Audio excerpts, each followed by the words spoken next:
Fuel and combustion के इस important topic offset apparatus में हम बात करेंगे कि जो ईंधन को जलाने के बाद अवयव गैसें या फ्लू गैसें निकलती हैं, जिन्हें हम दग्ध गैसें भी कहते हैं, उनको एनालाइज करेंगे इस एपरेटस की हेल्प से। इसका एनालिसिस इसलिए ज़रूरी है कि इसके बिहाफ पे हम इस एनालिसिस के बिहाफ पे हम ये कह सकते हैं कि हमारा जो प्रोसेस है वो कंबशन प्रोसेस है, कंप्लीट प्रोसेस है या इनकम्प्लीट है। तो आइए स्टार्ट करते हैं और देखते हैं कि ऑफसेट एपरेटस किस तरीके से वर्क करता है, इसकी कंस्ट्रक्शन किस तरीके से होती है और इससे हमें क्या ऑब्जेक्ट हमारा कंप्लीट होता है। तो देखिए, सबसे पहले हमारा रीज़न है, मेन रीज़न ऑफसेट एपरेटस को यूज़ करने का, वो है फ्लू गैसें या दग्ध गैसों का विश्लेषण करना। देखिए, जनरली जब हम किसी भी फ्यूल को बर्न करते हैं तो फ्लू गैसेस का एक मिक्सचर आपका एज ए वेस्ट और as a product of combustion release होता है, जिसके अंदर generally carbon dioxide, oxygen, carbon monoxide, ये सभी गैसें अवेलेबल होती हैं। इन सब का एनालिसिस हमें एक आइडिया देगा कि हमारा जो प्रोसेस है वो कंप्लीट कंबशन प्रोसेस है और इनकम्प्लीट कंबशन प्रोसेस है।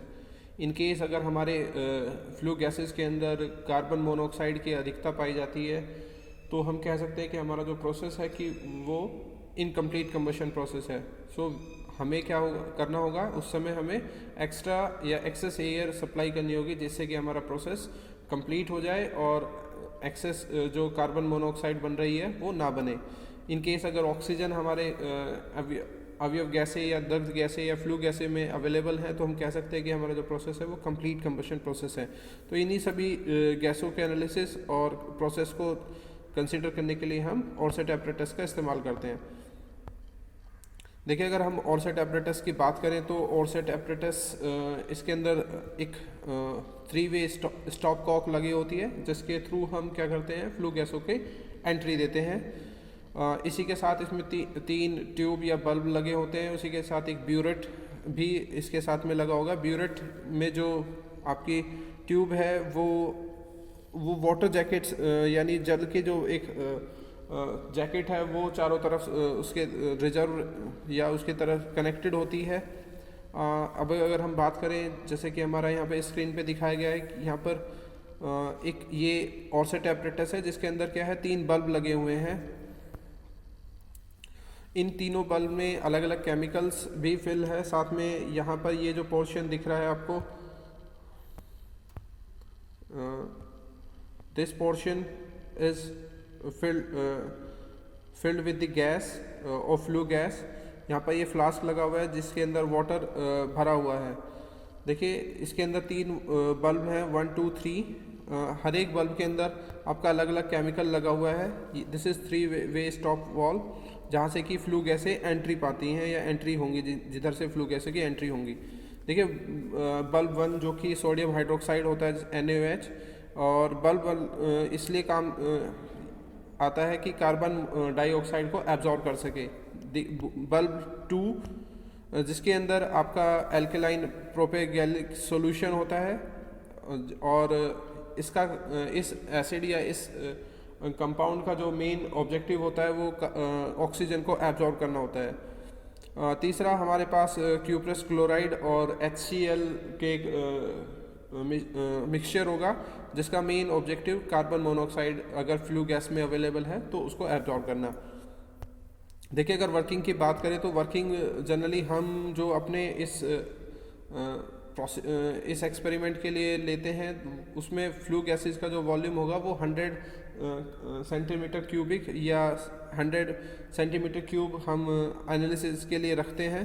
सबसे पहले जो यहाँ पर इस पोर्शन के ऊपर फ्लू गैसें एंट्री पाती हैं, उस समय क्या करेंगे, ये जो रबड़ की ट्यूब है इसके जो लेवल है उसको नीचे कर देंगे, जिससे क्या है कि इस ब्यूरेट में जो भी पानी है, वाटर है, वो नीचे की तरफ चला जाए और ये कम्प्लीटली फ्लू गैस की हेल्प से फिल हो जाए। तो यहाँ से फ्लू गैसें एंट्री पाएंगी और क्योंकि इस समय जब ये फ्लू गैसें एंट्री पा रही हैं या ये वॉल्व ओपन है, उस समय तीनों वॉल्व के जो वॉल्व होंगे वो बंद होंगे और फ्लू गैसें सीधा आपके ब्यूरेट के अंदर चली जाएंगी। कंप्लीट फिल करने के लिए क्या करते हैं, ये जो रबड़ की ट्यूब लगी हुई है इसके जो लेवल है उसको नीचे कर देंगे, जिससे कि आपकी 100 सेंटीमीटर क्यूब फ्लू गैसें एंटर कर जाएं। अब आगे अगर हम बात करें तो सबसे पहले हम क्या करेंगे, हम अपने 3 वे स्टॉप वॉल को बंद कर देंगे और पॉइंट नंबर ए या बल्ब 1 को ओपन करेंगे, इसके वाल को ओपन करेंगे। तो उसमें क्या होगा कि जैसे ही आप लेवल को ऊपर करते हैं, रबड़ ये जो आपका फ्लास्क लगा हुआ है इसके लेवल को ऊपर करते हैं तो गैसें पुश होंगी और सीधा बल्ब नंबर 1 के अंदर एंटर कर जाएंगी, क्योंकि बल्ब नंबर 1 में आपके पास सोडियम हाइड्रोक्साइड या पोटेशियम हाइड्रोक्साइड फिल है, तो उसमें कार्बन डाइऑक्साइड आपकी एब्जॉर्ब हो जाएगी।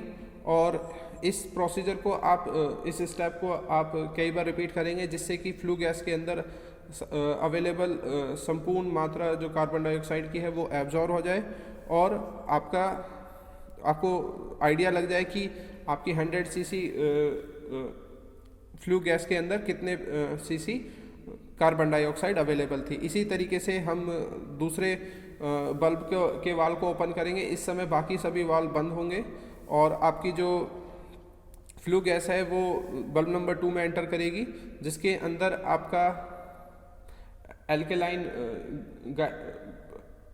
एसिड या एल्केलाइन कंपाउंड्स है जो कि आपकी ऑक्सीजन को एब्जॉर्ब करने के काम आता है। इस प्रोसेस को रिपीट करेंगे कई बार, जिससे कि आपकी जो फ्लू गैस है वो कम्प्लीटली एब्जॉर्ब हो जाएं इस एल्केलाइन पायरोगैलिक कंपाउंड में, और आपको ऑक्सीजन का जो वॉल्यूम है वो अपनी ब्यूरेट की हेल्प से पता चल जाए। इसी तरीके से तीसरे बल्ब के अंदर फ्लू गैसों को एंटर कराएंगे। अब केवल फ्लू गैस में केवल कार्बन मोनोऑक्साइड और नाइट्रोजन अवेलेबल होगी, क्योंकि बल्ब नंबर 3 में आपका क्यूप्रेस क्लोराइड और HCl का मिक्सचर अवेलेबल है, तो आपकी कार्बन मोनोऑक्साइड बल्ब नंबर 3 में एब्जॉर्ब हो जाएगी। इसके बाद जो भी आपका फ्लू गैसें ब्यूरेट के अंदर बचेंगी वो आपकी नाइट्रोजन होगी।